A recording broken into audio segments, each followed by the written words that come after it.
Hey guys, welcome to another Cav Bricks review where I'll be showcasing this LEGO Star Wars set released back in 2011, the 7964 Republic Frigate. Now this set retailed for $120 US and 150 AUD, and now you're looking anywhere between around like $400, $500. This set consists of 1008 pieces. It's crazy to think that this is nearly 15 years old, which is just insane. It consists of 5 minifigures: Clone Commander Wolf and a Wolfpack Clone Trooper, and you got your Clone Wars Yoda, Eth Koth, and Quinlan Vos.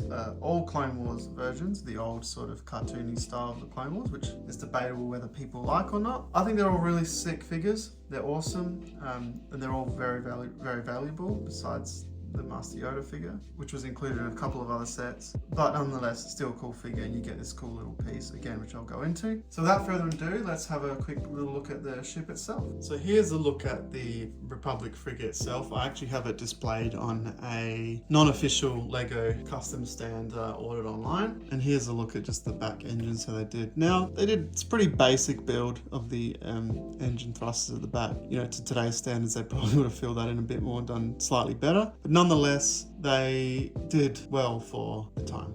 This set does include some pretty cool play features. Flick fire missiles up here, which work just so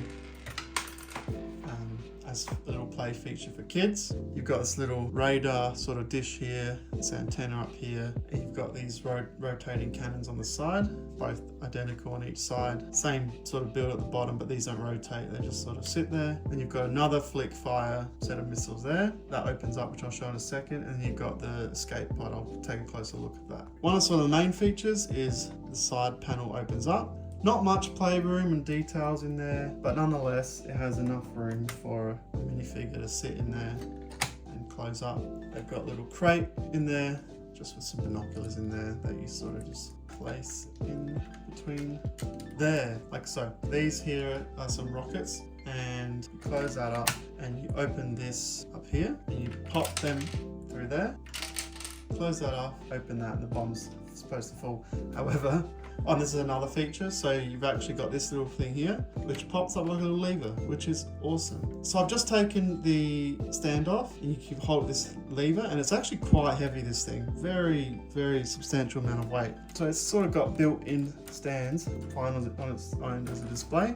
That's sort of how it looks on display normally. I just like it on my acrylic stand. Another cool feature of this set is this little lever here, which you pull out and it drops the escape pod.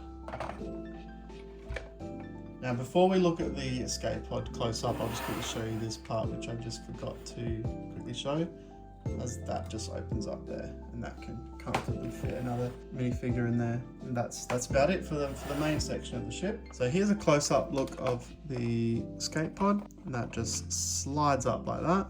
Nothing fancy there, it just slides on top, and then a mechanism clips in there in the ship. So you've got that. Again, some little clips for some weapons or lightsabers. You can fit quite a few figures in there, like so. That's the escape pod.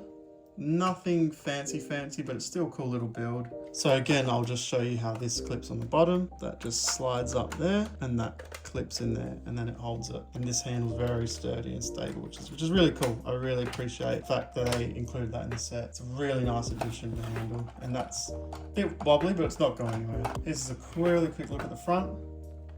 Just some random bit of greebling detail. Does the job. That is the ship. I think it looks really cool, and it still, for the most part, holds up to this day. It stands out, and you know what it is, and they've done really well for the time. So here's a close-up at the minifigure selection from this set. You've got like Commander Wolf, Wolfpack Clone, Master Yoda, Quinlan Vos, and Eth Koth, all being exclusive besides Master Yoda. So here are the minifigures Master Yoda and Clone Commander Wolf with his Wolfpack Clone Trooper, which are two of the most sought after, the clones are the two of the most sought after figures. Commander Wolf selling for over $200, and the Clone Trooper selling for around $100. $100. And Master Yoda is not as expensive as he is included in a couple of other sets. Here's just a quick look at what they look like from all angles. No arm printing on either of them, but Master Yoda has no back printing. There's a little bit of back printing on the clones. You've got a white jetpack attached to the clone trooper, and you've got some other various pieces attached to Commander Wolf, like a headpiece, pauldron and stuff like that. Here is a closer look at these figures without some of their various attires. Yoda without his lightsaber, Commander Wolf without his helmet, and then the clone trooper just took the jetpack off just to show what he looks like with the helmet on. Really cool printing on the helmet and the trooper's armor. It's exclusive, and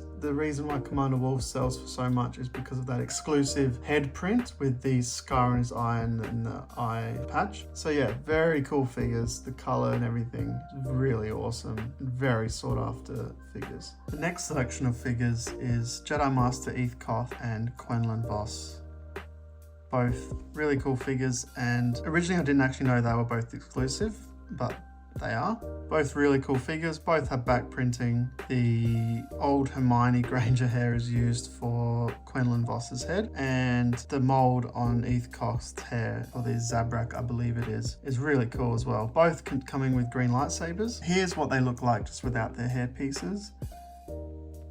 Both not containing double-sided heads, which is a bit of a missed opportunity, I reckon, because they have long enough hair pieces to cover it. But nonetheless, I feel like they nailed the facial expressions really well anyway. So yeah, really cool figures, really cool printing, both selling for, I think over about $40 or so, which is crazy, and both exclusive.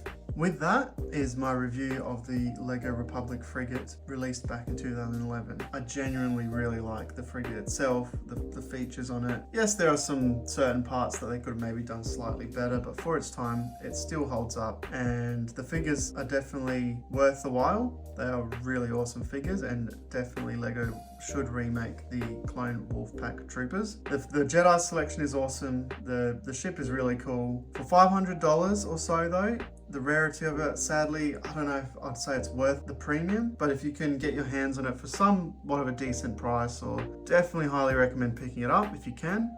And overall, it's a great set. With that being said, that's my review of the LEGO Republic Frigate from the Clone Wars. Thank you very much for watching, and leave a comment down below of what else you'd like to see next, and I'll see you in the next video.